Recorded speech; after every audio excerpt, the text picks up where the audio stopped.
Akhirnya teman-teman, namanya fix PCX 160, fix pakai 4 klep, fix juga powernya lebih besar ketimbang NMAX, dan fix nggak pakai VTEC. Seperti apa detailnya Honda PCX yang baru aja rilis di Jepang? Nah, tonton video ini ya. Kita akan bahas dikit-dikit lah ya detail si Honda PCX 160. Kayaknya ini nih yang bakal masuk ke Indonesia.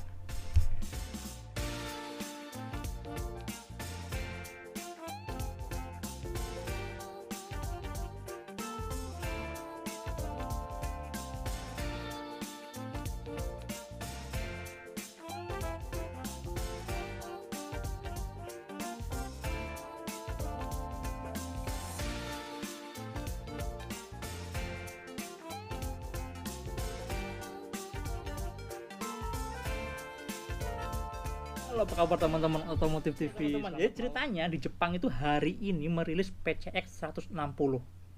Ini PCX yang digadang-gadang bakal jadi varian yang sama untuk versi Indonesia nantinya gitu kan.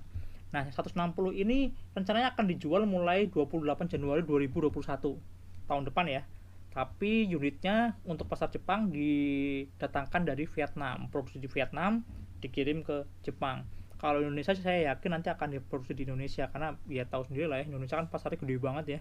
Nah, di versi yang 160 ini ternyata banyak banget perubahannya, dan secara desain mirip kayak PCX 125 yang kemarin dirilis di Eropa.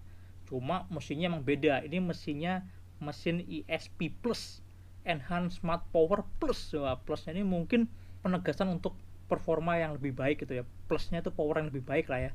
Karena ya tadi itu pertama, si Honda ini meningkatkan kapasitas ruang bakarnya dari yang sebelumnya 149 cc jadi 156 cc. Powernya, torsinya ternyata lebih gede teman-teman. Nah, ini yang bikin saya penasaran untuk ngulik dan untuk sharing ke teman-teman. Nah, ini datanya teman-teman nih. Datanya powernya itu sekarang jadi 16 HP. Kalau yang sebelumnya cuma 14,5 HP, terus torsinya juga jadi 15 Nm, yang lama 13,2 Nm.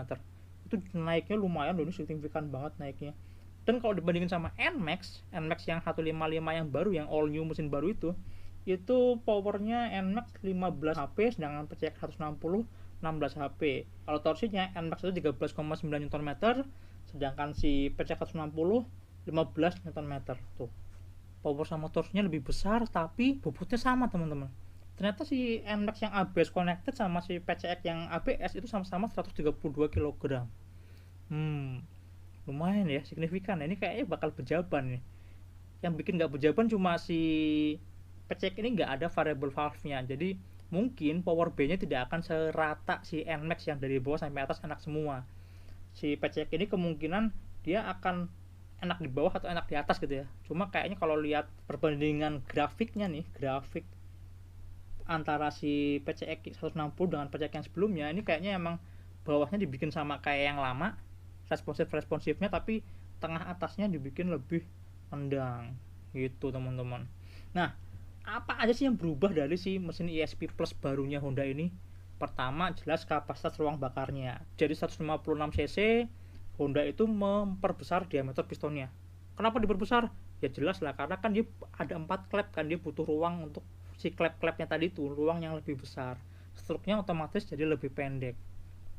Kompresnya juga naik teman-teman, kompresnya jadi 12:1. Tinggi banget ya. Aduh, kalau di Indonesia nggak tahu deh apakah nanti akan diturunin atau enggak ya, karena kalau untuk bahan bakar kayak Pertalite masih bisa nggak ya 12:1 ya. Kalau dibandingin sama NMAX tuh kompresnya 11,6:1. Jadi sebenarnya ya nggak beda jauh, masih mirip-mirip, dan nyatanya NMAX pakai Pertalite juga masih oke-oke aja kan. Nah, karena ruang bakarnya makin besar gitu kan, otomatis butuh suplai udara dan suplai bahan bakar yang lebih banyak juga. Suplai udaranya disupport pakai air filter, dan manifold intake-nya semua dibikin lebih besar. Kemudian total bodinya itu juga naik teman-teman. Kalau sebelumnya diameternya 26 mm, sekarang jadi 28 mm. Kemudian untuk mengurangi getaran, karkasnya baru teman-teman. Jadi di bagian sampingnya itu ada kayak balancer tambahannya, terus CVT-nya. Nah, di sini juga disebutin kalau CVT-nya itu ada banyak perubahan CVT, perubahan di kampas koplingnya juga. Mudah-mudahan ini bisa jadi jawaban buat PCX yang sebelum-sebelumnya nih yang punya masalah gredeg kalau kita lagi pertama kali buka gas. Nah, mudah-mudahan di mesin yang baru ini masalah itu hilang gitu kan. Oh, satu lagi teman-teman, ternyata si tension rantai ketengnya itu udah pakai teknologi namanya hydraulic chain tensioner lifter. Jadi pakai hidrolik, oli mesinnya itu membantu menekan si tensioner rantai ketengnya juga. Wow, ini kayak di mobil-mobil ya. Katanya sih bikin lebih minim getaran, lebih awet juga. Cuma ya syaratnya ya oli mesinnya harus terlalu bagus nih, jangan sampai telat ganti oli, olinya kotor, oli jelek gitu ya. Gitu sih. Kemudian kalau mesin kayaknya itu aja ya, paling beda di knalpotnya itu didesain ulang dengan beberapa chamber dengan catalytic converter yang lebih expert biar lolos emisi gas buang di Jepang, karena di Jepang kan emisi gas buangnya, emisi suaranya itu ketat banget kan. Jadi dibikin sedemikian rupa lah. Ini kalau kita lihat apa namanya itu jalurnya kayaknya muter-muter gitu sih gas buangnya biar suaranya lebih halus tentunya. Gitu teman-teman. Terus kita ngomongin yang lain, ngomongin perubahan ternyata juga ada di rangkanya teman-teman. Rangkanya ini benar-benar baru loh.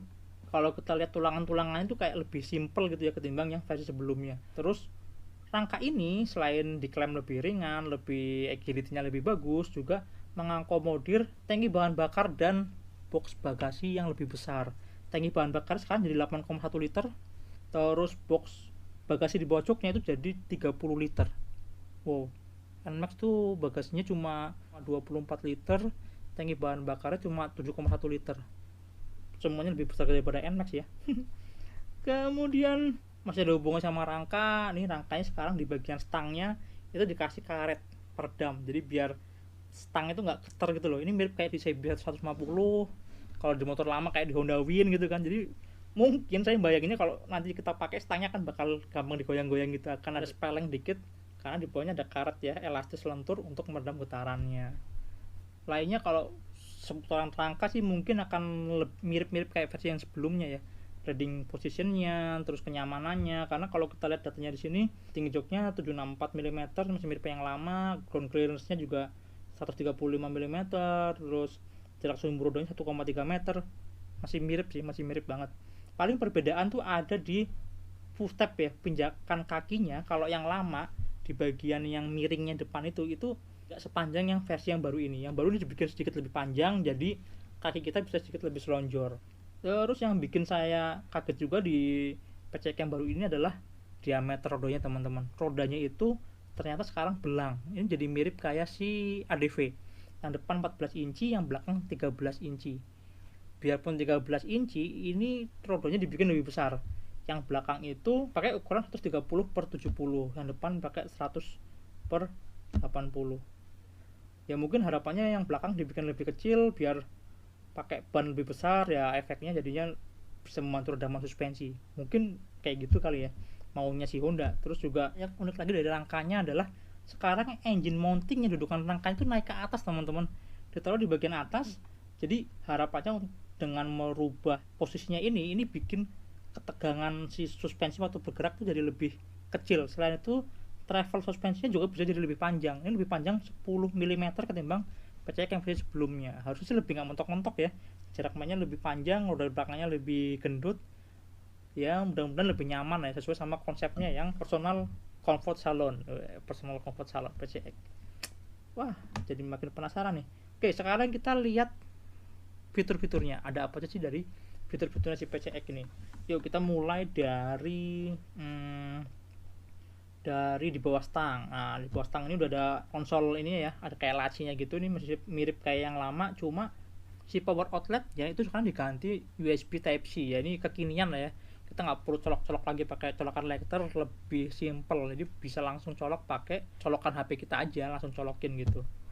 Terus apalagi, oh ya, di tutup tangkinya sekarang dikasih tempat untuk naruh si tutupnya. Jadi kalau pagi buka gitu bisa langsung ditaruh di situ. Jadi kita nggak perlu repot-repot megangin si tutup tangki waktu lagi isi bahan bakar. Oh iya, yang versi Jepang ini udah pakai disc brake belakang. Jadi depan belakang udah pakai disc brake semua dan pakai ABS. ABS cuma satu channel ya, satu channel di bagian depan doang. Kalau untuk Indonesia mungkin ya nanti akan tetap ada versi yang combi brake system tanpa ABS tapi pakai combi brake system. Ya kita lihat aja sama-sama, kita tungguin lah ya. karena yang Jepang ini nih kayak ini versi yang tertinggi ya, versi yang paling mahalnya gitu kan. Terus lampu-lampunya sekarang semua udah full LED, ya sama sih yang lama juga full LED ya, cuma desainnya keren ya sekarang, ini keren banget sih. Jadi di bagian atasnya tuh ada kayak TRL-nya gitu, paling atas lampu sen, terus di bawah itu kanan kiri lampu deketnya, yang tengah kayak mulutnya tuh kayak jadi lampu jauhnya. Terus yang belakang juga kelihatan mewah, siluet huruf X-nya, iluminasi huruf X itu masih tetap dipertahankan ya sesuai sama namanya PCX gitu kan. Ada X-nya kelihatan banget di lampu rem dan lampu belakangnya. Terus lampu sen-nya ada di kanan kiri bagian bawah. Masih mirip-mirip kayak yang lama.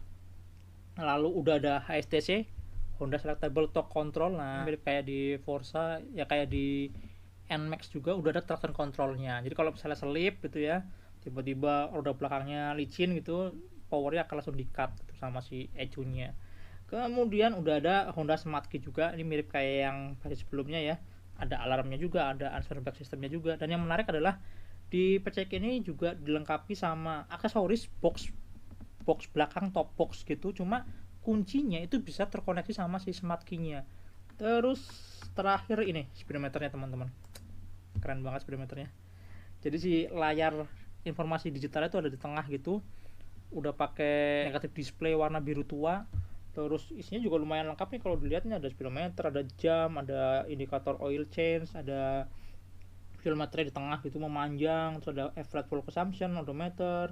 Terus di sebelah kanan kirinya ini ada logo-logo traction control, idling stop system, ada ABS-nya, terus keyless-nya. Keren sih, tombol untuk select-nya milihnya ada di kanan kiri. Cakep lah. Bentuknya cakep, fresh gitu lihatnya.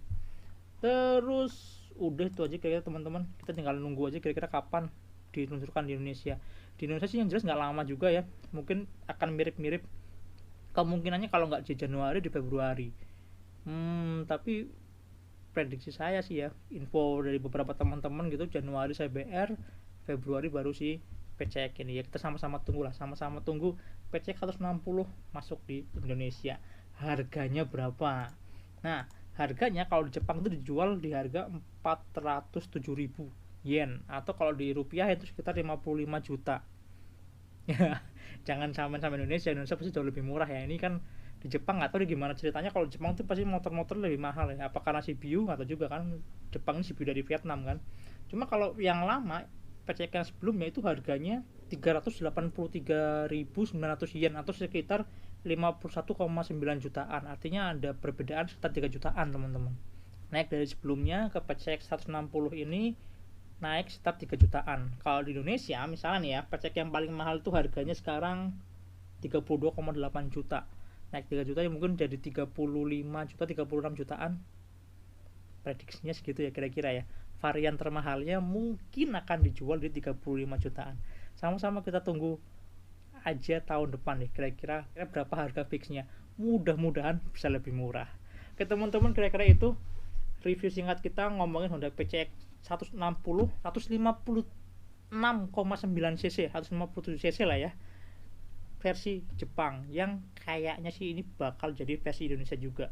Kapasitas mesinnya, terus fitur-fiturnya semua tuh cocok banget sama versi Indonesia deh. Sama-sama kita tungguin kehadiran PCX 160 di tanah air. Sampai jumpa di video berikutnya. Udah.